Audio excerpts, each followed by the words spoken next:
Glória a Deus. Agora é esse aqui, aleluia. Nós vamos abrir a palavra do Senhor no livro de Atos. Glória a Deus. Capítulo 2 do livro de Atos dos Apóstolos. Eu quero ler a segunda parte da leitura que a gente vem fazendo. O que eu quero mostrar para nós aqui, irmãos, é justamente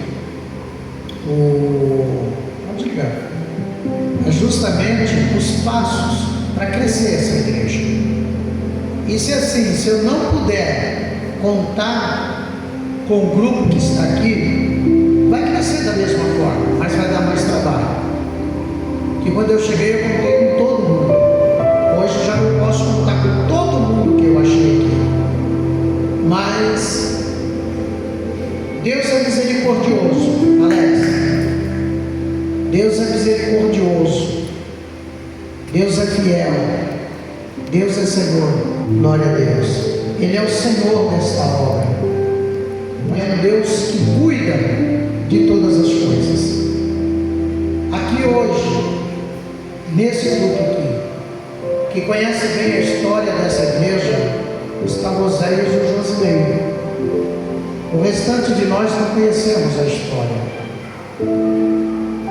mas o que a gente sabe é que houve muitas lutas aqui, muitas provas aqui. A Bíblia fala que chega um momento que o inverno passa e a hora de cantar chega, a hora de exaltar chega. Então, irmãos, vamos prestar atenção.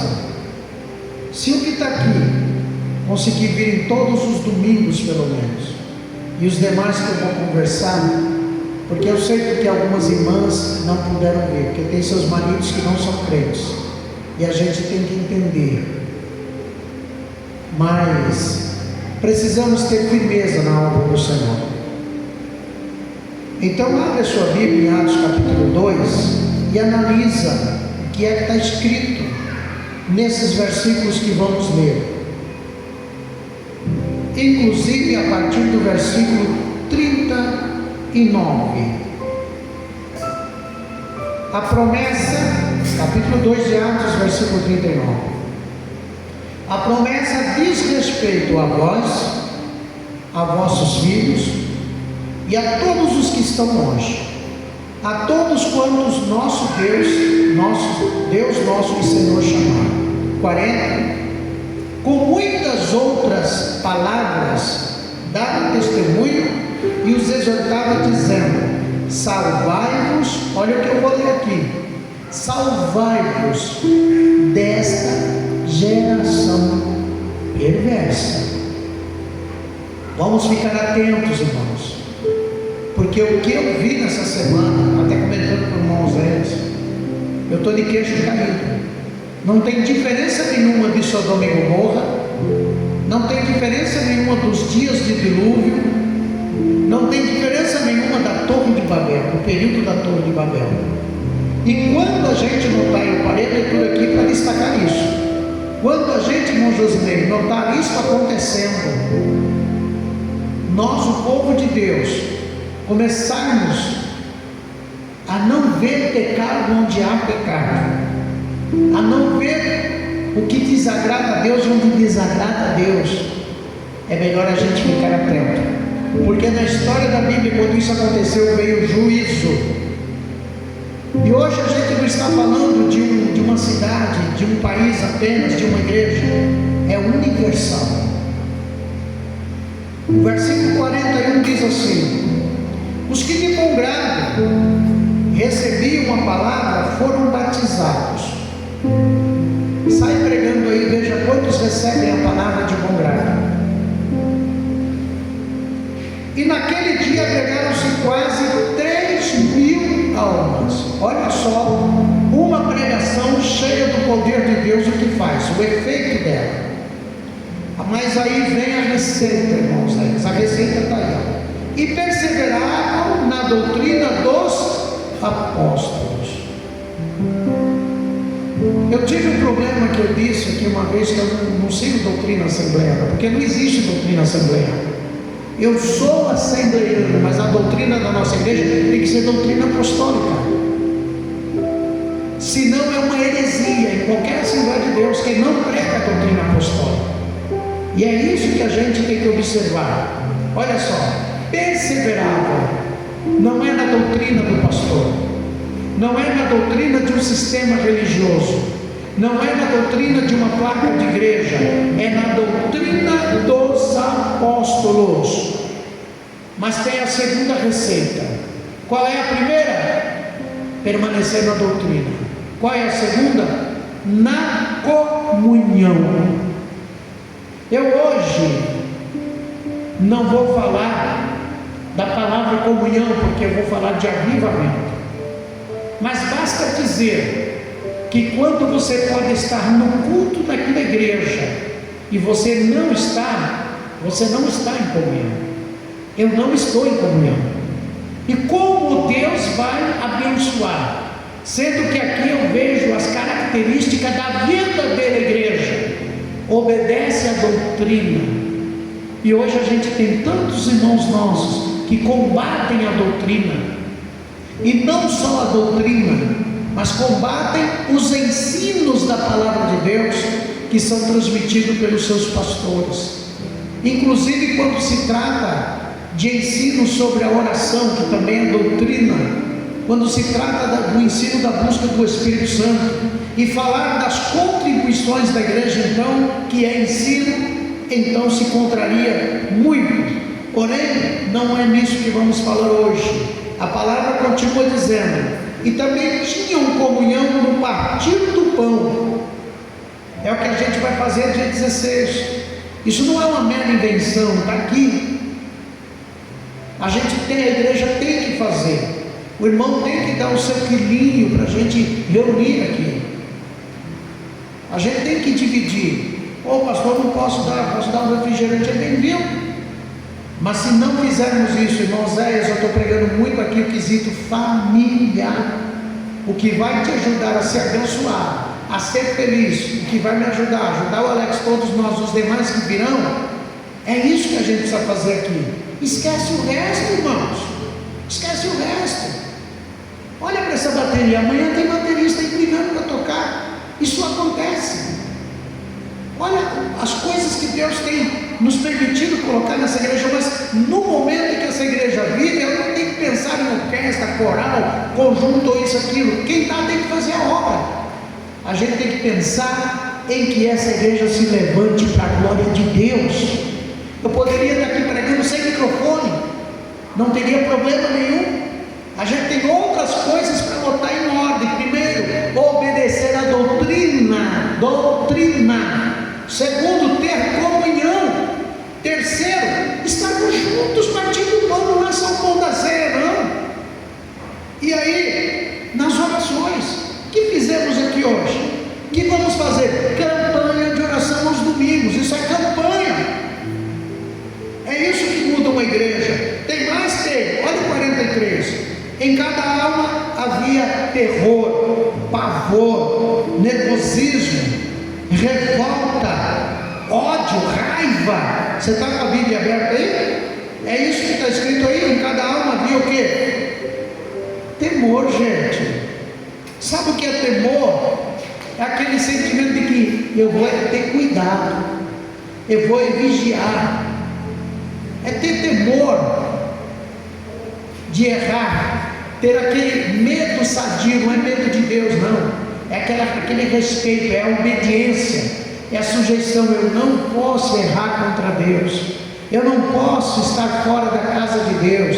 Mas também ter temor ao querer ofender o irmão, magoar o irmão, machucar a irmã, criar questões que não existem. Mas o temor vai muito além. Eu estou fugindo do tema do avivamento.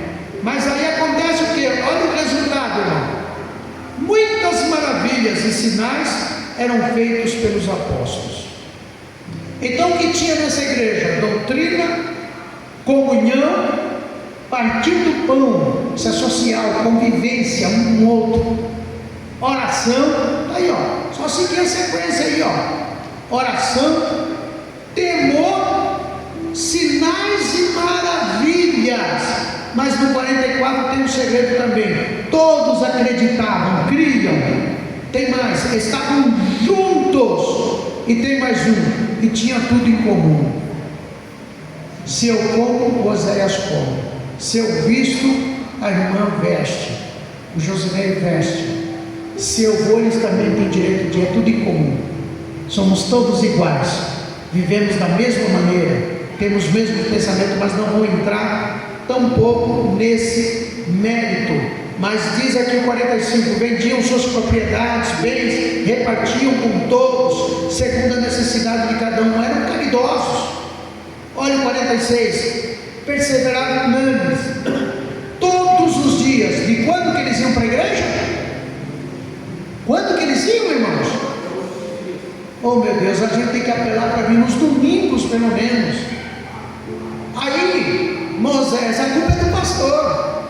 A gente está ruim porque o pastor é culpado. Ó, o pastor que está assistindo isso aí, a receita na Bíblia de quem é a culpa? É nossa, de quem não vem, de quem não participa. Não adianta ficar contando tempo para esse para quê? Aí tem aqueles que eu fico aqui pensando, né? Quantas vezes aqui eu estou orando, eu oro para o irmãozinho e digo, penso que ele gostaria de estar aqui. Penso que outros irmãos que hoje, como o irmão Reinaldo, o pastor, eu queria tanto. Eu penso, mas não podem estar. Mas Deus é fiel, irmãos. Segura o seu coração, aí que você vai ver a história que eu vou contar já aqui. Olha só. E partindo o quê? O pão em casa comiam juntos. Irmãos, quando o membro fazia aniversário, a nossa igreja era tão abençoada que a primeira coisa que fazia pastor era fazer uma oração. Hoje ninguém chama o pastor nem para fazer a bênção do casamento do membro. Não chama. E teve alguns casamentos, oh Jesus, lá vou entrar naquela fase, eu falo ou não falo, mas o Senhor manda, eu tenho que falar. Eu já fiz casamento, irmão, que depois da cerimônia eu falei, minha esposa, vamos embora. Foi bailão no duro. E teve mulher de pastor que baixava, sabe aquela musiquinha parecendo a boquinha na garrafa? Jesus, onde é que vamos? Onde é que vamos? Mas fazer o quê? Mas olha o que é nessa igreja aqui. Todos estavam unânimes no templo, partindo o pão em casa, comiam juntos com angústia, com raiva, com ódio, não, com alegria e singeleza de coração. Olha o 47, louvando a quem? A Deus, e caindo na graça de quem? Do povo. Aqui está um grande segredo para essa igreja crescer. Se a gente descer, cada um de nós, talvez não você, quem sabe eu, do nosso pedestal e cair na graça desses vizinhos, mudar a história, vocês vão ver que essa igreja vai crescer. Hoje eu tive a felicidade, entre uma lata de massa, uma lata de areia, uma pasada de massa, conversar com alguns vizinhos que passaram aí. Como eles me ouviram atentamente. Eu fiquei muito alegre. Pessoas que uma das pessoas disse assim, eu nunca me imaginei ouvindo o pastor dessa igreja falando para mim que eu não gosto dessa igreja, mas agora eu passei a gostar, pastor. Se nós não cairmos na graça desses vizinhos, a gente pode cantar aqui, irmão, a gente pode chorar aqui, pode fazer um culto mais gostoso que for, está fora da Bíblia, porque o reflexo de Deus estar na nossa vida é cair na graça do povo, e não na desgraça, e não na boca do povo no mau sentido. Então é isso. E o que acontece com isso quando a gente cai na graça do povo? Olha o final do 47. E todos os dias acrescentava o Senhor à igreja aqueles que iam sendo salvos. Então quando vocês verem uma igreja vazia, o povo reclamando, esse é culpado, aquele é culpado, mostra a receita aqui para dizer em quem está a culpa. Está aqui, irmãos, está aqui, toda essa receita. Essa aqui eu considero a igreja 7 estrelas, a igreja que tem 7 pontos que faz qualquer igreja crescer. Mas deixa eu te contar essa história, que momentos de dificuldade, em todos os tempos a igreja passou, principalmente a igreja de Cristo. Ela sempre foi perseguida, ela sempre foi maltratada, Durante a história das 7 igrejas da Ásia, nós paramos na terceira e vamos continuar depois, está tudo marcadinho. Eu disse para os irmãos que ali também são 7 períodos na igreja. Teve o primeiro período que todos os crentes eram mortos, perseguidos, e assim vem a história. Teve o segundo período, teve o terceiro, teve o período do avivamento. Teve um período da história dessa igreja, que era todo mundo nariz empinado, os crentes ricos, dizia de nada tenho falta, e os irmãos diziam, tu és pobre, tu és cego, tu és nu, compra de mim ouro provado no fogo. Mas mesmo assim, sabe aquela vaidade?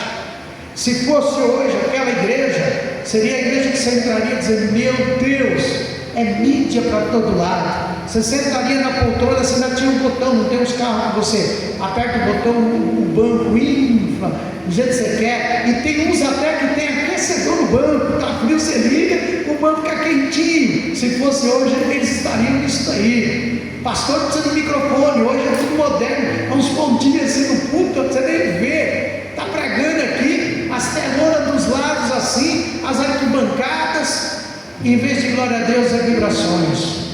Seria uma igreja dessa. Mas eu quero dizer para você que se essa igreja passa pela moenda de Deus, é porque vai ter azeite lá na frente. É lá na frente. 4 profecias que eu descobri cumpriram aqui, mas falta uma. E essa uma depende do grupo que está aqui, da nossa fidelidade, da nossa sinceridade, de tudo isso que eu li aqui. Porque a igreja sempre passou por fases ruins. Lá no século XIX,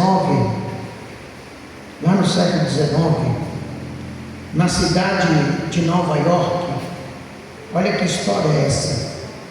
Nas margens de um rio chamado Oriscan, havia uma fábrica.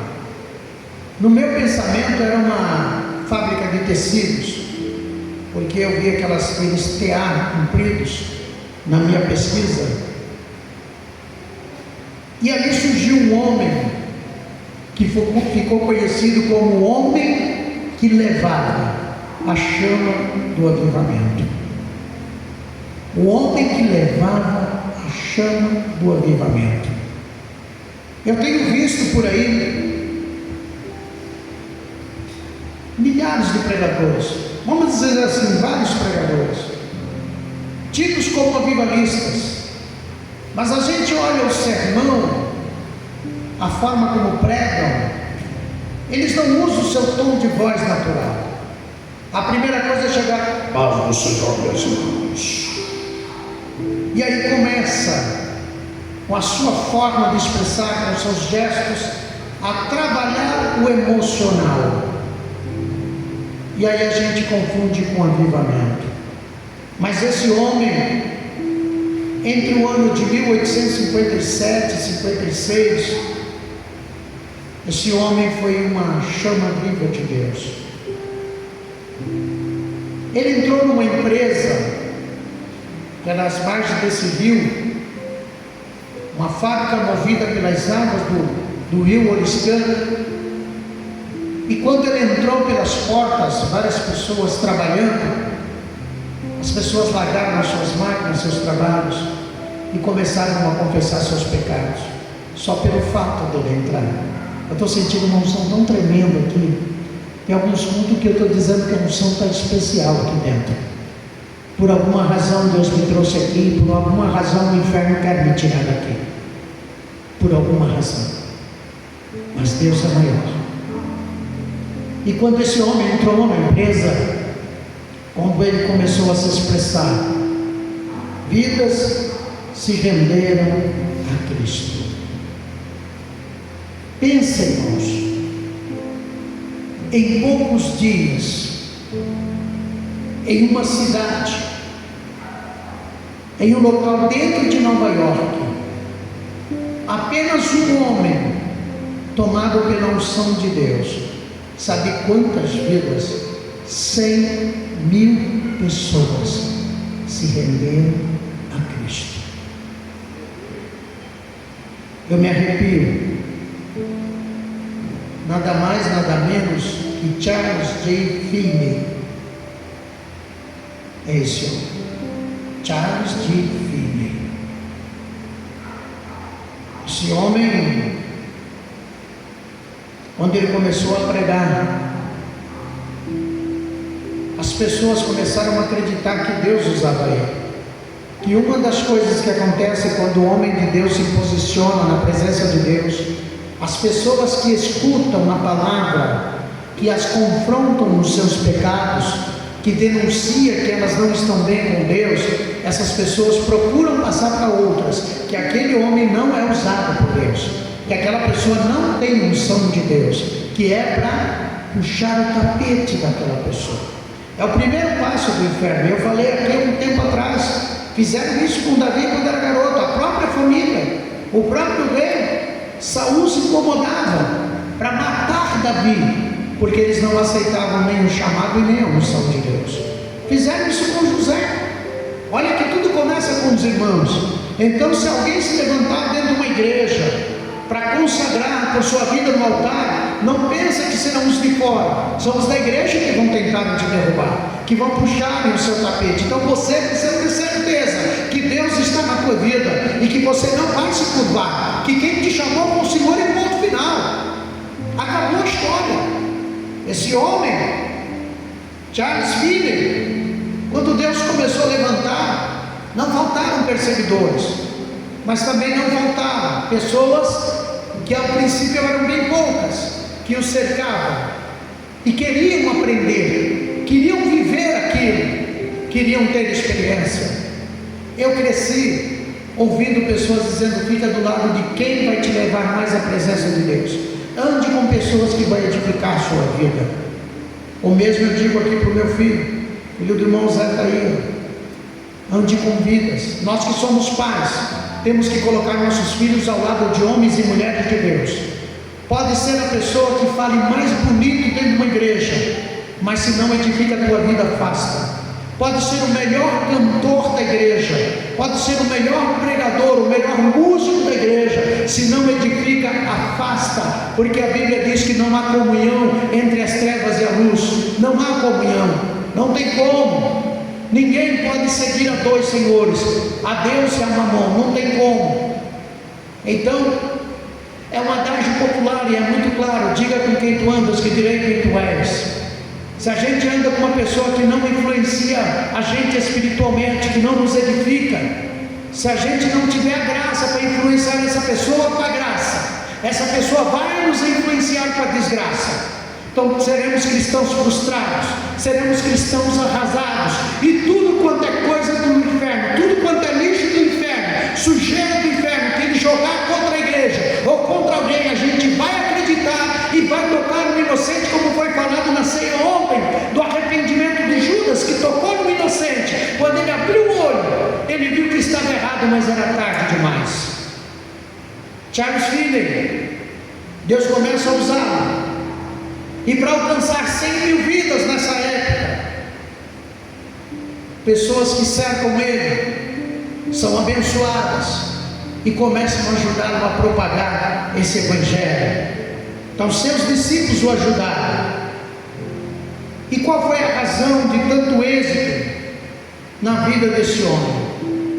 A primeira razão de Deus usar uma pessoa é a verdadeira conversão. O mesmo eu falei do pastor Ciro da Rua Azusa. As características de um verdadeiro cristão, de uma pessoa que não aceitou uma igreja, que não aceitou a Jesus meramente por levantar a mão, porque o apelo foi emocionante, ou porque tinha um problema de casamento ou uma doença. Não veio para a igreja simplesmente por sua necessidade física, social, amorosa, o que seja, mas veio para a igreja porque precisava de salvação, queria mesmo abraçar a Cristo. Que hoje é difícil ver uma conversão tão genuína assim, mas esse homem, a transformação de vida dele fez com que ele fosse uma grande autoridade, muito usada na sua época, naquele período do século XIX. Então esse servo de Deus era um homem que não conhecia o Evangelho, sua família nunca tinha entrado numa igreja, na sua casa ninguém nunca ouvira falar de Jesus, muito menos teve uma oração. E esse homem então estuda advocacia, Charles Finney, ele passa a estudar advocacia, e então quando ele pega um livro, que os advogados, não sei hoje, mas principalmente por um tempo estudavam, é um livro sobre o tema da jurisprudência, e quando ele começa a estudar esse livro sobre jurisprudência, ele percebe que ali existem trechos da Bíblia, e aquilo despertou a curiosidade de Finney, e Finney então resolve comprar uma Bíblia, sendo ele um advogado. Então, às escondidas, no seu escritório, ele começou a ler alguns trechos da Bíblia, e aquilo foi mudando o coração dele. Por fim, ele decide: para mim conhecer mais sobre isso que eu estou lendo aqui, eu tenho que procurar os cristãos. Então eu vou procurar os cristãos. Naquela época se dizia muito não crentes, mas sim cristãos. Eu vou procurar os cristãos. E Finney então decide, de pouco a pouco, procurar a igreja, procurar os irmãos. E sendo assim, ele começa a sentir uma mudança na sua vida. E essa mudança foi maravilhosa, porque ele frequenta uma igreja que um pastor começa a pregar, e o sermão desse pastor começa a tocar a vida dele, e ele não suporta mais.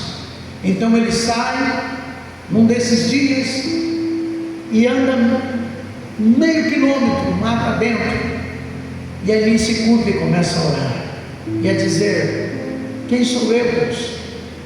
Eu preciso de uma transformação na minha vida, eu quero uma mudança na minha vida, eu quero aprender mais sobre a Tua Palavra, eu quero conhecer mais o Senhor. Mas o que me chama a atenção é a época em que as igrejas estavam passando. As igrejas seguiam um ritualismo frio, apático. Os crentes sentavam na igreja como se estivessem em qualquer outro lugar ruim, porque o comportamento era terrível.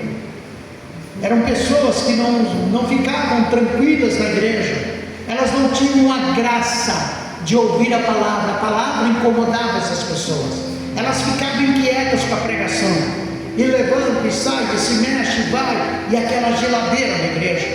O sermão não atraía, porque não tinha nada que chamasse a atenção. O sermão era terrível, pastores de vida vazia, igrejas frias e apáticas. Mas Finney encontra uma igreja que o pastor é usado por Deus, encontra uma igreja que toca o coração dele. Eu fiz questão de anotar o que ele escreve na sua bibliografia. Ele diz assim, que ao ler a Bíblia e a participar das reuniões dessa igreja, e que na sua maioria essa igreja era diferente das demais, porque se fazia muito culto de oração, muita campanha de oração. Então ele gostava de estar ali. E quando o pastor Garland, o ancião, pregava na igreja, as palavras entravam no coração do filho. Se você entrar aqui nessa igreja e não tiver disposição para ouvir a palavra, ela não vai fazer nenhum efeito na tua vida. Se o teu coração estiver trancado, porque na maioria das vezes, sempre, quem for ministrar aqui é um ser humano, e você estiver frustrado, porque você não vê com bons olhos o ser humano que sobe aqui para pregar, ou em qualquer outro culto de igreja, você não vai ouvir Jesus, porque Jesus sempre usou os seres humanos, e quando ele não tinha seres humanos, e se você não ouve ser humano, você vai ouvir seres, animais, porque quando um profeta não ouvia Deus, teve que ouvir uma mula, e é assim que o Senhor trata. Então é melhor ouvir um ser humano, por mais errado que você pensa que seja. É melhor ouvir um irmão, uma irmã cantando, falando, por mais fraqueza que tenha, e nem eu e nem você julgar, porque Deus pode estar usando aquele tosco pregador, aquele tosco cantor, na sua forma simples de ser. Mas a gente hoje quer ser elitizado, A gente hoje se gaba, não, mas não pode ser porque eu tenho um doutorado, eu sou formado nisso, eu sou formado, eu vou naquela igreja ouvir. Deixa eu te falar um segredo muito grande. A história da igreja, a maioria não eram pessoas estudadas, havia tanta perseguição que os crentes não tinham tempo nem para pôr seus filhos nas escolas, porque eles viviam dentro das prisões. Não foi uma história de luxo e riqueza, de mesas cheias, foram fases que eles viveram de tranquilidade, até chegar à cruz de cabeça para baixo, até chegar às chamas de Roma, até chegar pessoas sendo jogadas nos rios com pedra, pessoas degoladas, comidas por leões. Muda um pouco em 313, mas depois volta tudo de novo. Cristãos mortos por todo mundo, e a história parece repetir. Oremos pelos irmãos da Nigéria, da China, de outros países. Enquanto estou falando aqui, eles estão servindo a Deus, se sacrificando com as próprias vidas, perseguidos por amor a Cristo. Charles Finney, ele decidiu buscar a Deus nessa mata. O céu desceu. Ele orando lembrou de um versículo da palavra que diz: pedi, pedi e dar-se-vos-á. E tudo que ele pedia era a Deus. Eu preciso do Senhor, eu quero o Senhor. E ele citou na sua oração aquele versículo que diz: se os homens são maus, o filho pede pão, não dá uma pedra. O filho pede peixe, não dá uma serpente. Muito mais, Jesus dizendo: se vós pedires o Espírito Santo, o Pai vai dar. Então ele pediu a Deus que lhe desse o Espírito Santo. E assim então Finney se dedica a ler diariamente a Bíblia. Irmão, faça isso. Leia a Bíblia diariamente. Finney se dedica a orar. Chega um momento que Deus toma ele tremendamente, que ele abdica das suas funções de advocacia, e ele passa a dizer: Senhor, eu vou fazer a tua obra. Sua família que nunca ouviram o Evangelho, de repente há um encontro de família, e ele diz aos seus pais: ninguém me corou, ninguém não. Pois então o pai diz: você vai orar. E ali a sua família toda se rende a Cristo, e Deus começa a usá-lo poderosamente. É certo que Finney não sabia como lidar muito com isso ao começo. Muitas vezes ele tinha vergonha de até andar com a Bíblia. Ele se trancava para orar num lugar secreto para as pessoas não verem. Finney por muitas vezes teve um momento de querer desistir, de querer parar, igualzinho você e eu, de não se conformar com as situações, igualzinho você e eu. Mas Finney, buscando a presença de Deus, ele foi tão tomado pelo Espírito Santo, Deus tocou tremendamente na vida dele, que a chama viva entrou muito forte.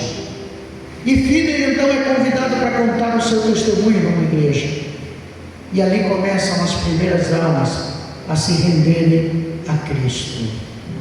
E Finney agora começa a ser um dos grandes ganhadores de almas, levando o avivamento por todas aquelas regiões.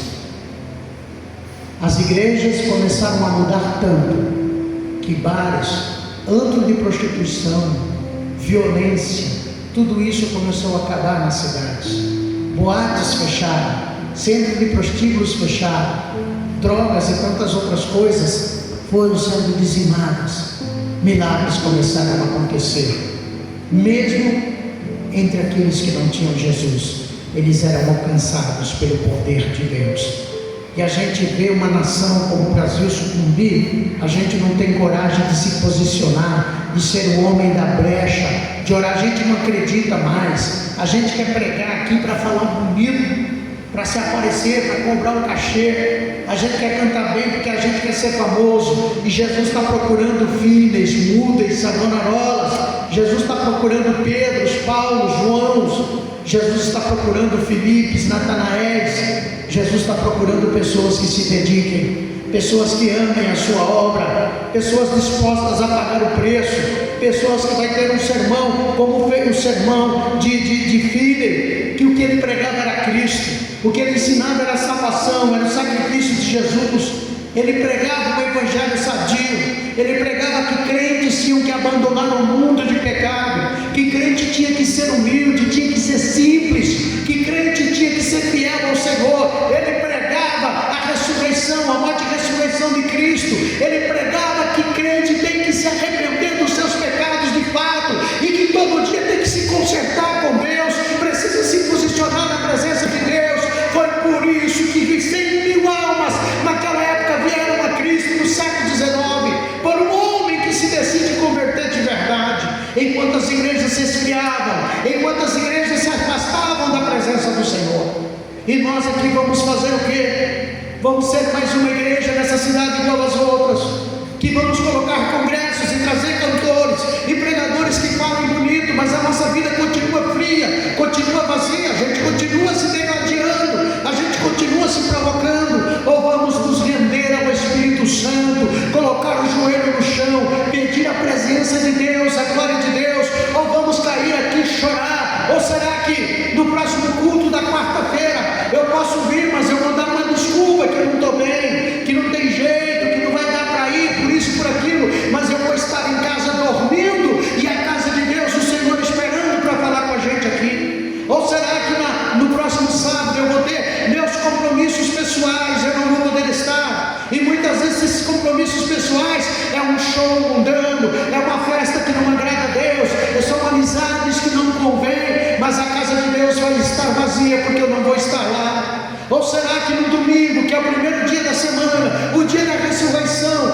eu não vou estar na casa de Deus? E sabe o que eu vou dizer, irmão Oséias? Eu vou dizer: a minha igreja está acabada, o pastor acabou com a igreja. Não foi, foi o meu e os teus pecados, a minha e a tua falta de compromisso com Deus. Então, se essa igreja está assim, porque eu acabei de chegar e você também está aqui, nós somos responsáveis, porque nós podemos, irmão Josinei, fazer alguma coisa. Pastores que estão assistindo, irmãos, não devemos só ficar procurando culpados, devemos nos colocar na brecha, porque isso está na palavra. O Senhor disse lá na época do profeta Isaías, porque precisava de alguém para anunciar, precisava de alguém para falar, e o Senhor disse: a quem enviarei? Quem há de ir por nós? Até hoje essa pergunta ecoa. Você vai se posicionar? Eu vou me posicionar? Ou eu vou continuar sendo esse crente igual aos outros, um crente comum, que qualquer pessoa aí fora não acredita mais, que qualquer pessoa não quer ouvir? E sabe qual é a minha desculpa? Ao povo rejeita o evangelho. Como que eu na porta da igreja, chovendo, falei e pessoas ouviram? Elas ainda têm sede, elas ainda têm fome, mas não no evangelho vazio, não no evangelho de prosperidade, de falsas curas, não no evangelho de avivamento barulhento, mas no verdadeiro evangelho que segue a doutrina apostólica. Mas para isso, queridos, é para terminarmos, é preciso sermos essa igreja que está aqui em Atos capítulo 2, é preciso termos esses requisitos que a palavra está dizendo aqui, e eu vou repetir esses requisitos. Olha que interessante, olha que interessante, as primeiras conversões. Atos 2, 37, ouvindo eles isto, quem? As pessoas compungiram-se em seus corações e perguntaram a Pedro e aos demais apóstolos: que faremos, irmãos? Olha o que é uma pregação de um homem de Deus, uma verdadeira palavra, uma verdadeira mensagem de uma pessoa que ora, que consagra, que põe a vida no altar. Eu te convido comigo, lá na tua casa, ore por mim, ore por nós, ore por essa igreja, ore pelos trabalhos que o diabo vem tentando atrapalhar até hoje, mas não vai ter força. Aprenda a ler a Bíblia em casa, aprenda a dobrar o joelho. Quando eu desço aqui, um momento aqui trabalhando, eu entrei aqui e disse: irmão, eu vou entrar um pouquinho, eu não aguentei, eu tive que orar aqui dentro, todo molhado. E assim eu sou feliz de estar aqui, porque aqui eu oro, aqui eu consagro, e que todos que é dessa igreja saibam: tem alguém clamando por essa igreja. Entra na fila, derrame uma lágrima, chega de só pormos a nossa língua, vamos pôr a nossa mão, vamos pôr a nossa voz. Nessa cidade tem gente precisando, que o Brasil desperte, que o Brasil acorde. Olha essas pessoas perguntando: o que nós faremos?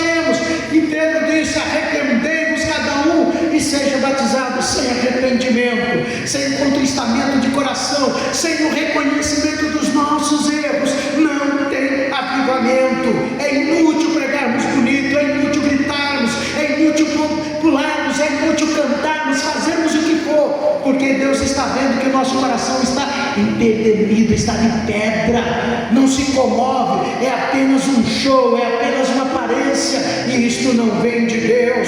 Pedro diz: arrependei-vos e cada um de vós seja batizado em nome de Jesus Cristo para perdão dos pecados. Sem perdão não adianta. E diz ainda: e recebereis o dom do Espírito Santo. Deus não quer crente sem o Espírito Santo na igreja, não funciona, só vai dar problema, mas não vai trabalhar, porque Pedro diz: a promessa diz a respeito a vocês, a promessa diz respeito a essa igreja, diz respeito aos que estão assistindo, a promessa diz respeito aos nossos filhos que estão aqui, ao filho de Moisés, ao Alex, aos outros que virão, aos filhos dos nossos filhos, e nós vamos deixar que legado. Eu estou provando aqui que a igreja do século XIX, quando ela esfriou, Deus levantou um aqui, Deus levantou outro lá. Falei de Seymour, agora estou falando de Charles Finney, depois do domingo que vem eu vou falar de outros, e nós vamos ficar só batendo palma para esses homens aí que estão fazendo show em nome do Evangelho. Deus quer te levantar, Deus quer me levantar, Deus quer te usar, Deus quer me usar, mas sabe qual é o problema? É que a gente não acredita naquele que Deus levanta, a gente duvida, a gente persegue, a gente apedreja, mas aí não está na responsabilidade de quem Deus levanta, porque quando Deus clamou lá no tempo de Uzias: a quem enviarei, quem há de por nós? Isaías, arrebentado, já tinha desistido de ser profeta, ele se manifesta: Senhor, este aqui, envia-me a mim. É como se Deus dissesse: tá, você é o profeta, tá, você é que tem que ir, mas você está em pecado, Isaías. Ô anjo, vem cá, toca lá, pega uma brasa viva, Satanás, e toca na boca desse homem e purifica ele, senão ele não vai ser usado. Esse é o segredo. Fique de pé, por favor. Estou sentindo Deus nesse lugar. Olha que tremendo isso. Só repetir para orarmos. Versículo 40: com muitas outras palavras dava testemunho e exortava, dizendo: salvai-vos dessa geração perversa. Tu vai com a onda dos crentes que estão por aí, tu vai seguir, tu vai olhar para as igrejas que tem um show completo, tu vai chorar lá e sair de lá no outro dia, tu está com depressão, tu está com problema em casa. Ou tu vai se levantar, se posicionar como homem e mulher de Deus e fazer o que tem que ser feito biblicamente, o que vem do céu.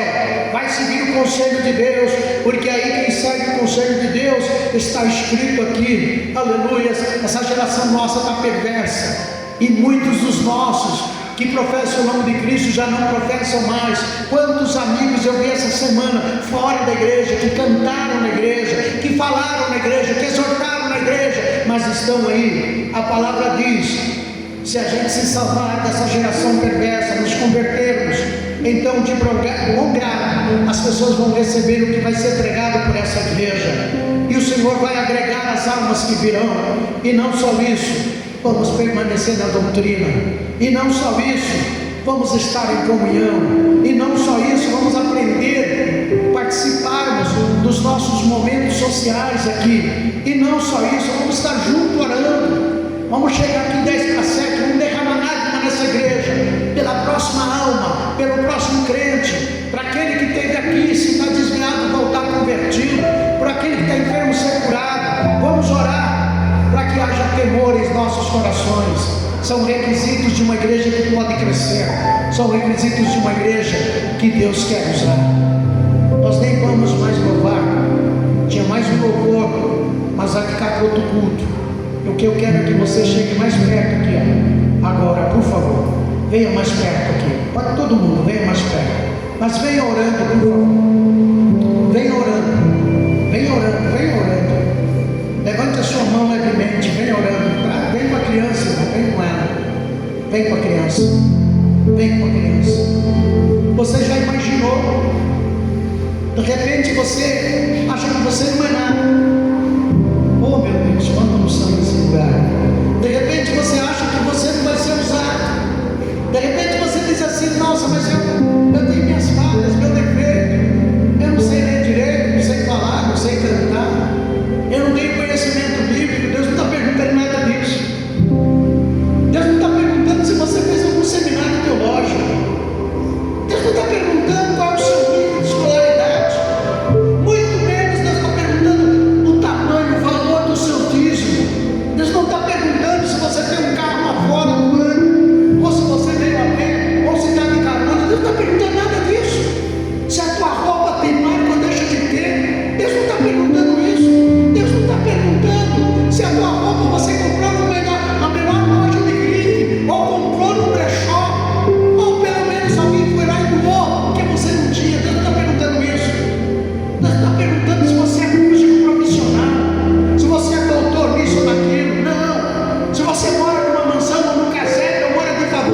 no céu, e eu estou sendo tocado. Eu vejo tua glória,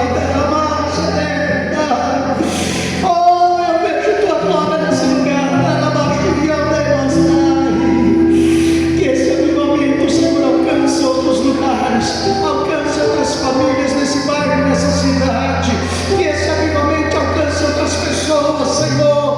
Quebra todo jugo, quebra todo laço, quebra toda corrente, quebra toda armadilha, quebra toda cilada, joga por terra, Deus, tudo aquilo que o inferno tem preparado, porque o nome da o nome do Senhor está sendo glorificado.